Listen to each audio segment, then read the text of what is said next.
ಸರಣಿಗಳು ಅರ್ಜಿ ಕೊಟ್ಟಿವೆ.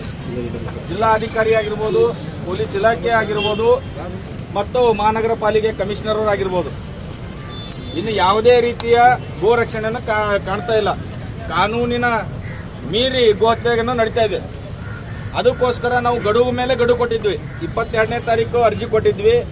ಕಾರ್ಪೊರೇಷನ್ ಅವರಿಗೆ ಕೊಟ್ಟಿದ್ವಿ, ಜಿಲ್ಲಾಧಿಕಾರಿಗಳು ಕೊಟ್ಟಿದ್ವಿ, ಪೊಲೀಸ್ ಇಲಾಖೆಯವರಿಗೂ ಕೊಟ್ಟಿದ್ವಿ. ಅದಾದ ನಂತರ 25ನೇ ತಾರೀಕು ನಾವು ಗಡುವು ಕೊಟ್ಟಿದ್ವಿ. ಈ ವಿಷಯ ನಿಮಿತ್ತನೇ ಓಂ ನಗರದಲ್ಲಿ ನಮ್ಮ ಕಾರ್ಯಕರ್ತರನ್ನ ಹಿಡಿದಾಗ, ಗೋವಿನ ರಕ್ಷಣೆ ಮಾಡುವಾಗ ನಮ್ಮ ಕಾರ್ಯಕರ್ತರು ವ್ಯಾನ್ ಅನ್ನು ಹಿಡಿದ್ರು. ಈಚರ್ ಗಾಡಿಯಲ್ಲಿ ಬರುವಂತ ವ್ಯಾನ್ ನಲ್ಲಿ ಸುಮಾರು ಒಂದು 20ಕ್ಕೂ ಹೆಚ್ಚು ಗೋಗಳಿದ್ದು.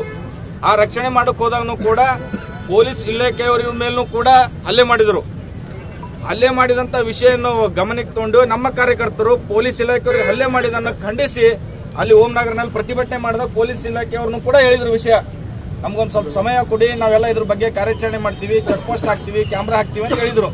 ಅದು ಯಾವುದೋ ಪ್ರಕ್ರಿಯೆನೂ ಆಗಿಲ್ಲ. ನಗರದಲ್ಲಿ ಸಾಕಷ್ಟು ಗೋಗಳು ಬಂದಿವೆ.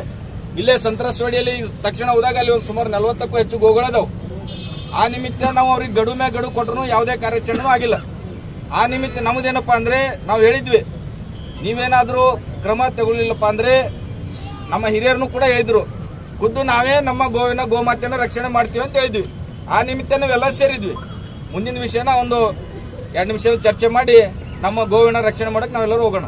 ಹಿರಿಯರು ಯಾರು ಅಂದ್ರೆ ನಮ್ಮ ಹಿರಿಯರು ಶಿವಕುಮಾರ್ ಬೋಶೆಟ್ಟಿ ಪ್ರಾಂತ ಕಾರ್ಯದರ್ಶಿ ಅವರು ಮತ್ತೆ ಲಿಂಗರಾಜಪ್ಪ ಅವರು ಪ್ರಾಂತ ಅಧ್ಯಕ್ಷರು ಅವರು ಒಂದು ಪ್ರೆಸ್ ಮೀಟ್ ಮಾಡಿ ಗಡುವು ಕೊಟ್ಟರು ಕೂಡ ಯಾವುದೂ ಕೆಲಸ ಆಗಿಲ್ಲ.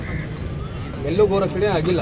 ಡಿ.ಸಿ ಅವರಿಗೆ ಇವಾಗ 2 ಬಾರಿ ಮನವಿ ಕೊಟ್ಟಿವಿ. ನಾವು ಡಿ.ಸಿ ಅವರಿಗೂ ಮನವಿ ಕೊಟ್ಟಿವಿ, ಆಮೇಲೆ ರಾಜ್ಯಪಾಲರಿಗೂ ಮನವಿ ಕೊಟ್ಟಿವಿ, ಕಾರ್ಪೊರೇಷನ್ ಕಮಿಷನರ್ಗೂ ಮನವಿ ಕೊಟ್ಟಿವಿ. ಯಾವುದೂ ಏನೂ ಆಗಿಲ್ಲ. ಈಗ ಅವರ ಆದೇಶದ ಮೇರೆಗೆ ನಮ್ಮ ಶಿವಕುಮಾರ್ ಬೋಶೆಟ್ಟಿ ಅವರು ಮತ್ತು ಲಿಂಗರಾಜಪ್ಪರ ಆದೇಶದ ಮೇರೆಗೆ ನಾವು ಇವತ್ತು ನಮ್ಮ ಘೋಷಣೆಗೆ ಸ್ವತಃ ನಾವೇ ಹೊರಡ್ತಾ ಇದ್ದೀವಿ. ಯಾಕಂದ್ರೆ ಇಲ್ಲಿವರೆಗೂ ಯಾವುದು ಗೋ ರಕ್ಷಣೆ ಆಗಿಲ್ಲ. ಇಲ್ಲಿವರೆಗೂ ಕಲಬುರಗಿ ನಗರದಾಗ ಸಮೀಪ ಅಂದ್ರೆ ಒಂದು 10,000 ಗೋಗಳು ಬಂದವು. ಇಷ್ಟು ದೊಡ್ಡ ಪ್ರಮಾಣದ ಗೋಗಳು ಬಂದ್ರು. ಕಾನೂನು ಅದ, ಗೋ ಹತ್ಯೆ ನಿಷೇಧ ಕಾನೂನು ಇದ್ರೂ ಕೂಡ ಆ ಕಾನೂನು ಪಾಲನೆ ಆಗಲ್ಲ.